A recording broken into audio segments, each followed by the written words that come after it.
Goeiedag, liewe kruiskykers. U kyk weer teen my gesig hier vas en ek kan u nie sien nie, maar ek glo. U kyk daarom na die televisie. Dis waar ek oor hier is, om met u te kan praat oor die saak van geestelike oorlogvoering en ons het al 'n entjie gevorder daarin nou en ons sal nog by die groter sake kom, die belangrike dinge wat ek wil vir u sê, die mikpunt eintlik om by uit te kom is waar die kerk gesag kan oorneem in die geesteswêreld, soos wat ons behoort te doen. As ek praat van die kerk, dan praat ek van die liggaam van Christus. Ek praat van kinders van die Here wat wil en kan bid en kan oorlog voer, want dit is van die uiterste belang. Want weet jy dat daar's baie leringe deesdae oor die einde van die tyd en dit is kosbaar en dit is die waarheid, ek wil dit nooit afkraak nie.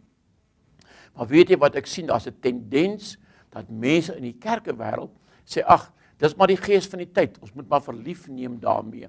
Dit lyk amper asof die kerk kapituleer en sommer oorgee, so ons moet maar aanvaar, dit moet gebeur, nou dis maar die gees van die tyd.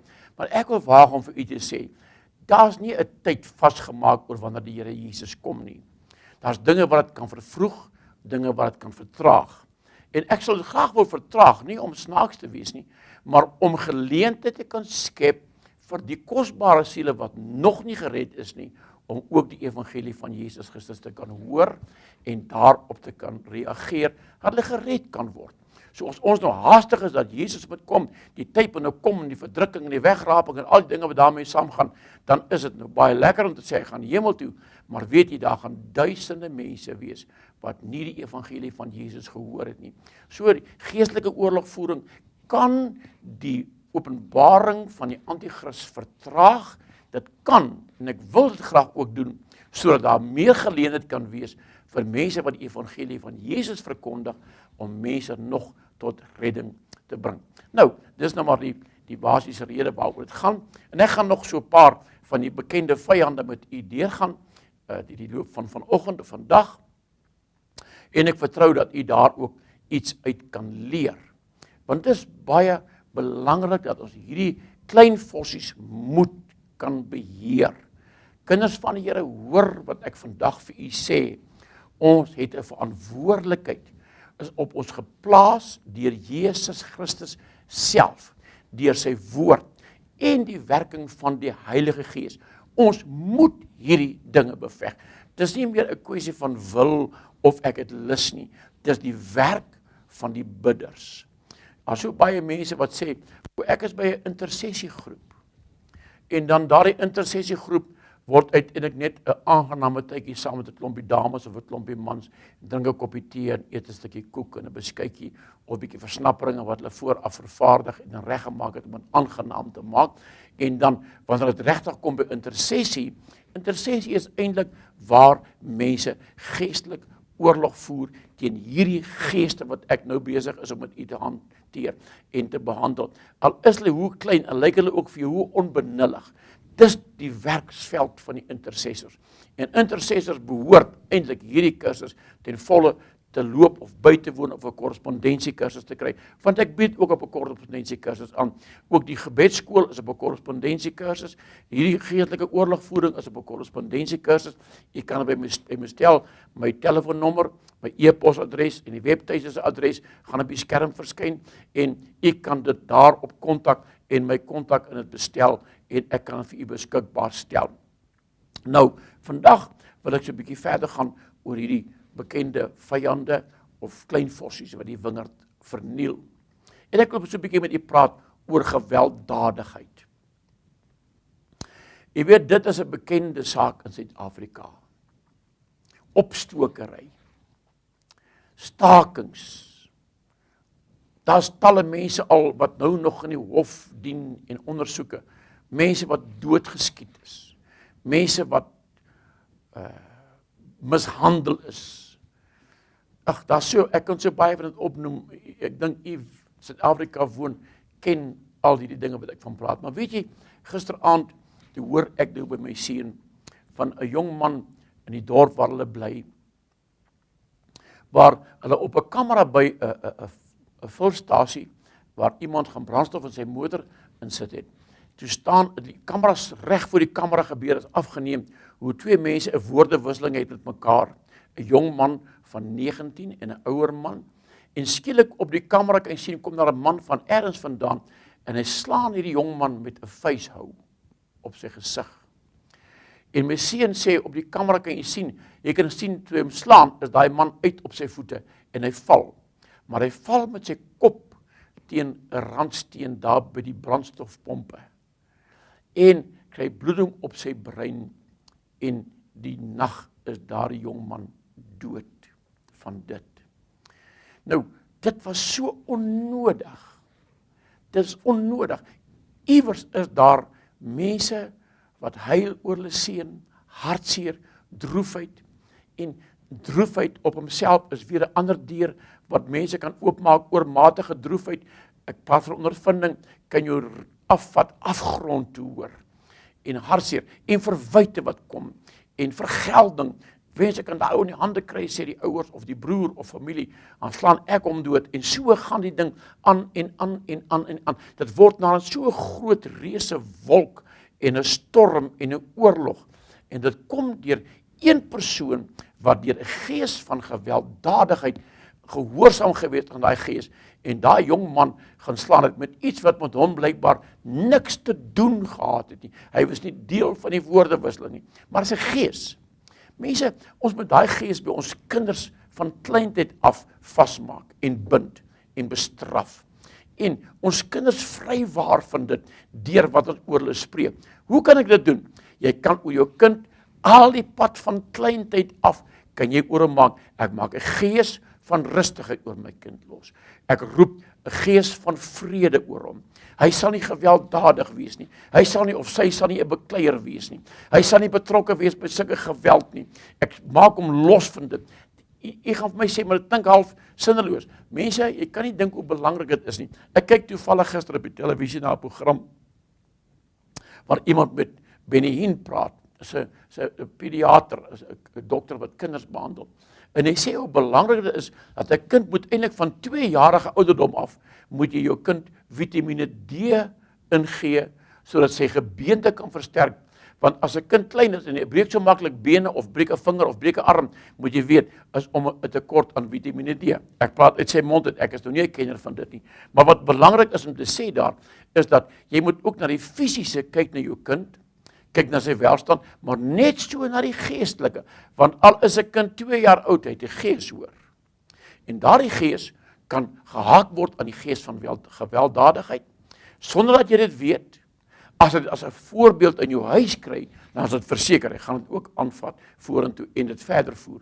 So, geef jou kind 'n voorbeeld van vrede, 'n voorbeeld van rustigheid, en spreek dit oor hom uit as 'n oorlogvoering voor die oorlog eintlik begin. Want mense wat gewelddadig is, kan jy maar gaan terugvoer, hy kom uit 'n gewelddadige huis uit, hy kom uit 'n gewelddadige gesin uit, of hy was betrokke by die Bosoorlog vroeër jare op die grens oor Angola geveg en dis meer, en daardie gees van gewelddadigheid het van hom besit geneem, was eintlik in hom ingedryf as 'n metode van opleiding, en nou sit hy met daai gees van gewelddadigheid, en iemand moet dit uit hom uitdryf of dit verbreek, want hy kan binne hom wees of aan buitekant afwerk. Hoe dit ook al sê, dis iets wat ons as kinders van die Here moet gewelddadigheid teestaan in ons land Suid-Afrika. Ons moet nie net negatief oor praat en sê, ja, kyk net wie die staking. Begin dit veg in die gees, begin dit bind by die gesag wat ons het in Jesus Christus. Want wie wat sê die woord van die Here? In Matteus 18, hy sê, wat ek op die aarde bind, sal in die hemele gebonde wees. Praat nie van die hemel, waar God se troonkamer, hy praat van die geesteswêreld. Wat ek hier bind, kan in die geesteswêreld gebind wees. En wat ek hier losmaak, kan in die geesteswêreld losgemaak word. So ek kan daardie goed bind, deur teen dit te staan, en ons noem dit bid, maar bid is 'n baie wye begrip nie. Dit is amper moeilik om dit te definieer, maar in die gees in te spreek, as ek dit gebed kan noem, in die geesteswêreld in te spreek, en te sê, ek bind hierdie gees van gewelddadigheid in Suid-Afrika, as al die kinders van die Here, wat dit wil doen, dit doen, gaan u sien wat 'n verskil dit maak in ons eie land. Gewelddadigheid is 'n gees wat nou in Suid-Afrika werklik die boottoon voer, en dit gee aanleiding tot die volgende een, moord. Moord word gedryf deur 'n gees van gewelddadigheid. word gedryf deur 'n gees van jaloesie, word gedryf deur 'n gees van naaiwer, van geldgierigheid, van hebsug en van dronkenskap, hoerery. Ag, jy weet, jy kan as ek dit nie uitvind en agterkom, dat die vyande hak in mekaar, is 'n ketting hoor. Jy gaan nie een skakeltjie uithaal en sê, ek staan los van al die ander nie. As die een jou gryp, is daar 'n kettingreaksie, wat kom, die een kom na die ander, en dit lei van die een ding na die verdere, dit lei na die groter een, en die groter een, en die groter een. En weet jy, as gewelddadigheid kom by die plek, waar dit moord geword het, dan is dit krisis hoor. Dis 'n werklike krisis. Weet jy hoeveel mense is daar betrokke om 'n moordsaak op te kan los? Hoeveel werksure, hoeveel ure van mannekrag, hoë intelligensie, tegnologie wat ingespan moet word om 'n moordsaak op te los. Die nagevolge van dit, vir die een wat die moordenaar is, en vir die naasbestaandes of familie van die vermoorde persoon. Die geweldige rimpel effek wat op die water het en die wêreld het, wanneer ons by daardie plek kom. En weet jy, ons as kinders van die Here, ons is in die gesagsposisie as ons dit kan glo en kan toepas. Ons kan die goed stop, ons kan dit keer. Ek weet een van my sê, ag pastoor, dis wensdenkery. Dis nie wensdenkery nie. Dis die saak is dat die kinders van die Here kan dit nie verstaan nie. En ek wil so graag by u tuis bring, dat dit ingaan in u hart in. Man, ons is nie verloorders nie. Ons is meer as oorwinnaars. Ons het heerskappy oor die werke van die vyand. Lukas 10 vers 19 sê, ek gee van julle mag oor al die krag van die vyand. Hierdie wat ek nou vandag in die vorige paar kere behandel het, is die krag van die vyand. En die Here gee vir ons mag oor dit. As ons dit nie gaan gebruik nie, dan is dit ons eie skuld as ons daarmee te doen gaan kry. So, dierbare, wat u my hoor vandag, kom net bietjie in opstand in die gees teen hierdie werke van die duiwel en gebruik daardie mag wat die Here vir ons gee om dit teë te staan, om dit te stop.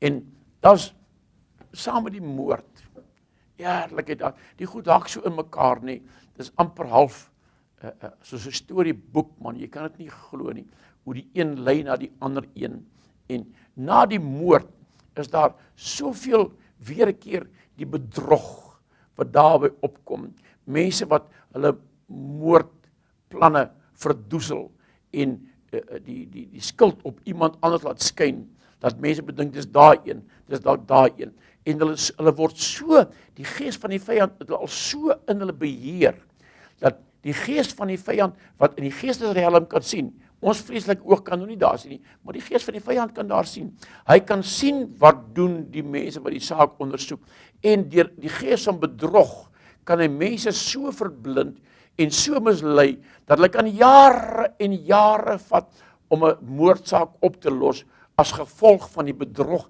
en die toesmeedery, en waar geld, deur geldgierigheid, mense geldgierig is, kan hulle geld vat, om homself te verryk, deur geldgierigheid, welis, kan hy homself verryk, om 'n moordsaak so toe te smeer, dat hulle hom nie kan opgelos kry nie. Jy kan sien, dit is so interaksie met mekaar, hoor, jy kan dit amper nie uit mekaar uithaal nie. Dit is 'n verskriklike ding. En daarna, die magsig. Ek dink een van die grootste probleme in Suid-Afrika, trouwens Afrika as 'n geheel, en eintlik wêreldwyd, gaan oor magsig. Mense wil die hoogste gesag in die land hê.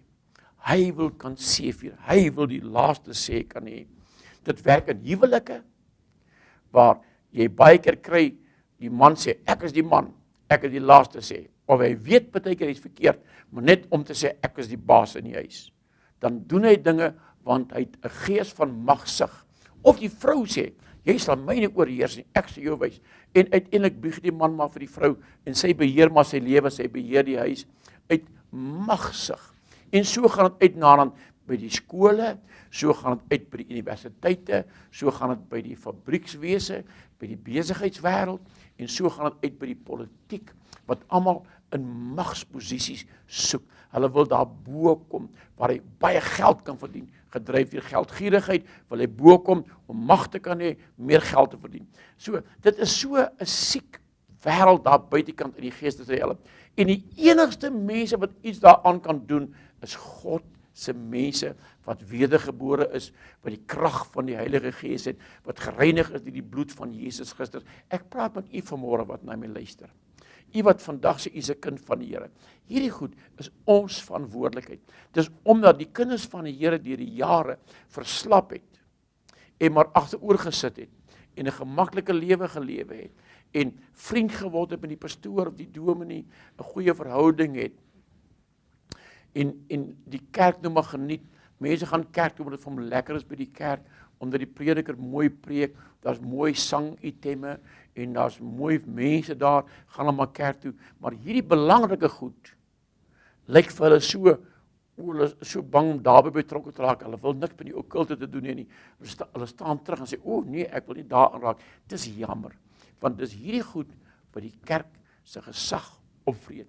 Dis hierdie goed wat maak dat die kerk nie effektief vandag in die geesteswêreld is nie.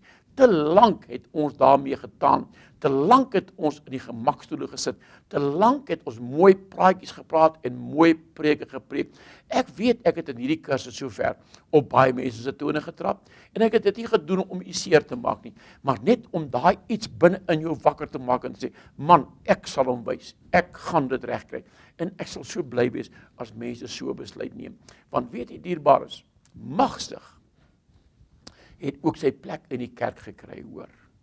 Want predikers word op 'n platformpie gesit. Hy word in 'n raamwerkie gesit. Ek het nooit iets moois gehoor. Hulle sê, die man wil nou iemand in 'n foto hê. Toe vat hy die raam na die man se gesig en hou die raam voor hom. Hy sê, nee, ek hou nie van dit nie. Hy vat die raampie na 'n ander gesig toe. Sê, ek hou nie van dit nie. Sê, nee, en die raampie weer na 'n ander gesig toe. Sê, ek hou nie daarvan nie. So sit mense, predikers in 'n raampie en soos wat hy van hom hou. As hy nie van hom hou nie, gaan hy na 'n ander gesig toe, na 'n ander kerk toe. En as die persoon se gesig in daai raampie vir hom pas wat hy gebou het, die raamwerk wat hy gestel het vir 'n prediker hoe hy moet wees, en hy pas daarin, dan aanbid hy daar by daai gemeente, want dit pas in sy raamwerk van hoe hy dinge sien. En dis so in die hande van die vyand te werk. Dis so van die werk van die vyand. God se mense moenie so wees nie. Ons moenie sug na mag nie. Ons moenie sug na sulke dinge nie. Ons moet God vertrou, die Here dien, groei in die geloof, groei in die gesag, buig voor die Here in aanbidding. Jou gebed moet die grootste deel van jou gebed moet ware aanbidding wees van die groot God van hemel en aarde. Die vrede van die Here rus op u. Ek maak dit in u wakker, word 'n bidder dat die Here deur jou kan werk. Dit doen ek deur die krag van Jesus Christus tot eer van sy groot naam. Amen.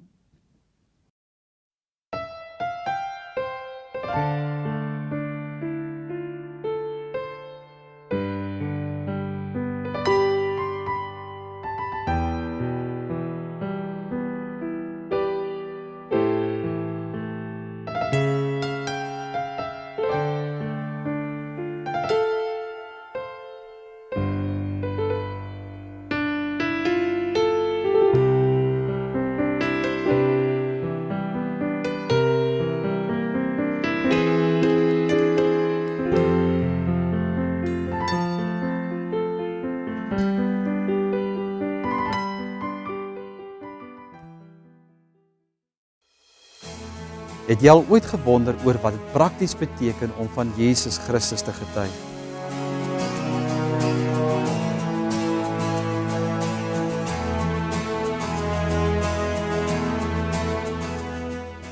In die program Tydloos wil ons graag kyk na wat dit beteken om Jesus te volg in 'n tyd soos hierdie.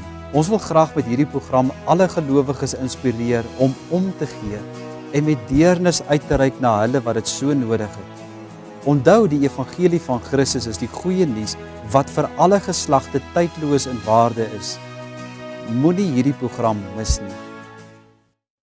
Goeiemôre kruiskykers, dit is weer 'n wonderlike voorreg om vandag 'n bietjie met julle te praat. Ek het nou verlede week afgesluit met die gebedskursus, die gebedsskool, en wil vandag begin met die kursus oor geestelike oorlogvoering.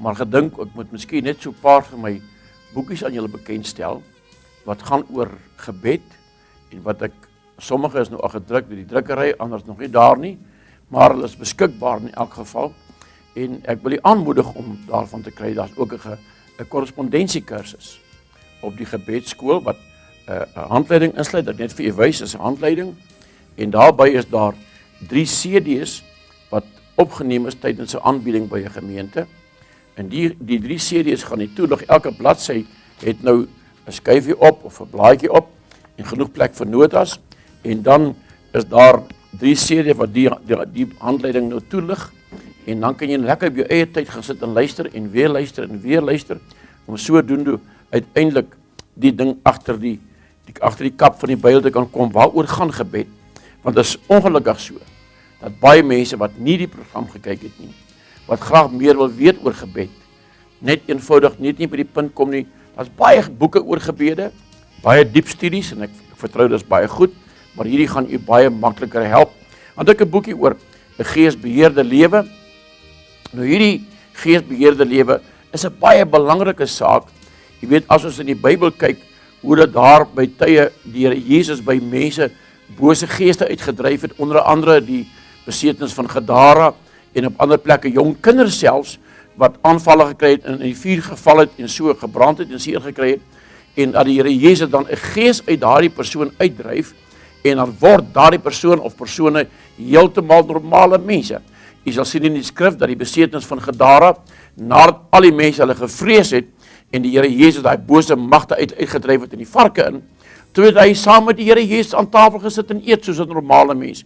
'n Gees kan 'n mens beheer, of dit nou die gees van die vyand is, of jou eie gees, of die gees van die Here. En dit is baie belangrik om hiervan 'n studie te maak, en dit kan vir u baie help in die geestelike lewe, om net uit te vind, waaroor gaan 'n geesbeheerde lewe, en wat is dit vir u werd? Dan is daar ook 'n klein boekie van geloof en gesag. Hierdie boekie maak vir jou baie duidelik, wat is dit om in die geloof te lewe? Om in die geloof te lewe, beteken jy moet doen wat jy sê jy glo. En dan het ons ook 'n gebedskoolboekie, waar daar 'n oorlogvoering kursus op is, met 3 CD's weer eens, en u is baie welkom om dit by my net te bestel. My telefoonnommer gaan op die skerm verskyn, en ek kan vir u daarvan voorsien, en die prys daarvan weergee.